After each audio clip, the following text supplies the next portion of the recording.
Halo semuanya, perkenalkan nama saya Putri Wanda Lestari. Di sini saya akan menjelaskan tentang pemanfaatan media dalam pelajaran. A. Analisis karakteristik atau ciri-ciri siswa. Yang pertama, kemampuan awal siswa. Apa sih kemampuan awal siswa itu? Kemampuan awal siswa adalah kemampuan yang sudah dimiliki siswa sebelum mempelajari materi baru, mencakup pengetahuan, keterampilan, dan kesiapan kognitif.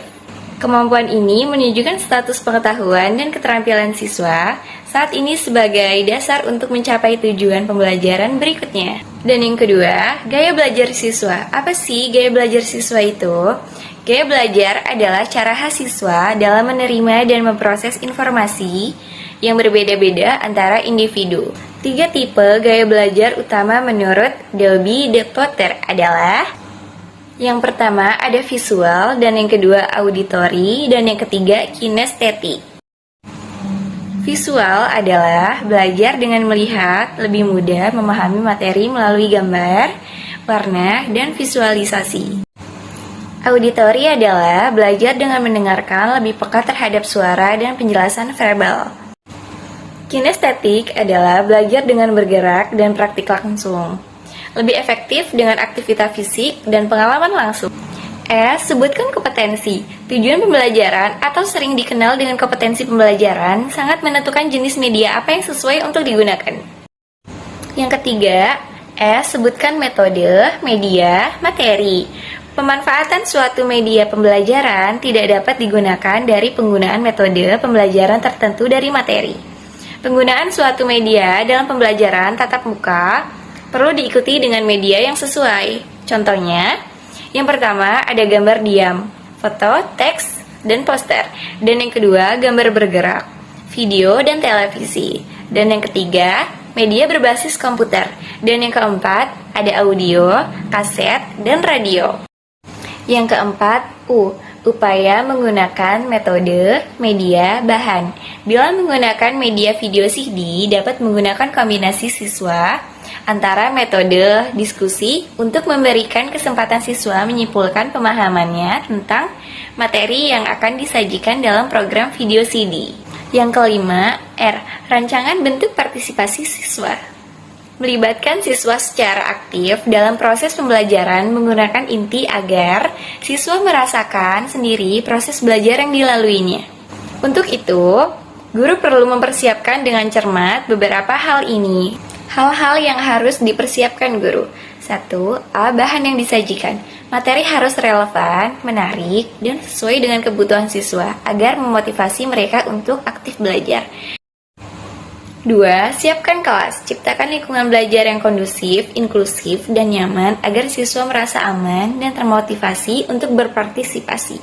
3. Siapkan siswa. Persiapkan siswa secara mental dan pengetahuan awal. Jelaskan tujuan pembelajaran dan bangun motivasi agar mereka siap untuk mengikuti aktivitas pembelajaran aktif. Dan yang keempat, memberikan pengalaman belajar yang sesuai. Contohnya, diskusi kelompok. Guru memberikan topik tertentu dan membagi siswa ke dalam kelompok kecil untuk berdiskusi, bertukar ide, dan mencari solusi bersama sehingga siswa aktif berinteraksi dan berpikir kritis. Yang keenam, ada evaluasi. Komponen akhir yang dilakukan untuk menggunakan dan memanfaatkan media adalah melakukan evaluasi terhadap proses yang sudah kita lakukan. Ada 2 jenis evaluasi. Yang pertama, ada evaluasi hasil belajar, dan yang kedua, ada evaluasi media dan metode pembelajaran. Apa sih evaluasi hasil belajar itu? Evaluasi atau penilaian hasil belajar ditunjukkan untuk melihat kemajuan atau hasil yang diperoleh siswa setelah mengikuti proses pembelajaran. Dan yang kedua, evaluasi media dan metode pembelajaran. Setelah kita menilai hasil belajar siswa, selanjutnya kita perlu mengevaluasi apakah media dan metode pembelajaran yang digunakan membantu siswa mencapai kompetensi belajar yang ditetapkan. Pemanfaatan media sebagai bagian terpadu dalam organisasi sekolah. Pemanfaatan media sebagai bagian terpadu dalam organisasi sekolah merupakan strategi penting untuk mendukung proses pembelajaran, komunikasi, manajemen, dan pengembangan citra sekolah. Berikut ini adalah beberapa bentuk pemanfaatan media dalam organisasi sekolah. Yang pertama, media sebagai sarana komunikasi internal internet sekolah untuk menyebarkan informasi penting antara guru, staf, dan siswa.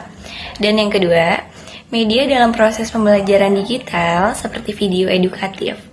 Dan yang ketiga, media untuk promosi dan branding sekolah. Website resmi sekolah sebagai etalase informasi dan pencitraan lembaga. Akun resmi sekolah untuk menyampaikan kegiatan, prestasi, dan informasi penting kepada publik. Dan yang keempat, media dalam pengambilan keputusan dan evaluasi.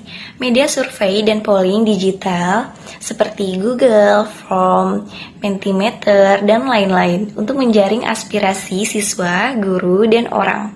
Dan yang kelima, media sebagai sarana kolaborasi. Kolaborasi antara sekolah, guru, atau komunitas pendidikan melalui forum daring. Pelaksanaan program pembelajaran di sekolah memerlukan kerjasama antara guru, kepala sekolah, tata usaha, dan pihak luar seperti masyarakat dan pemerintah desa. Guru yang memiliki inisiatif perlu didukung, dan sedangkan guru yang masih kurang kemampuan harus dibimbing. Kepala sekolah perlu berperan penting dalam menyebarluaskan metode pembelajaran melalui forum seperti KKG dan KKS. Sekolah juga perlu menjalin hubungan dengan masyarakat lokal maupun nasional, sesuai dengan amanat standar nasional pendidikan. Untuk itu, keberadaan Dewan Pendidikan dan Komite Sekolah sangat penting guna mendukung mutu pembelajaran, baik melalui perdanaan, fasilitas, maupun sumber belajar. Sekian penjelasan saya tentang pemanfaatan media dalam pelajaran. Semoga membantu ya. Terima kasih. Bye.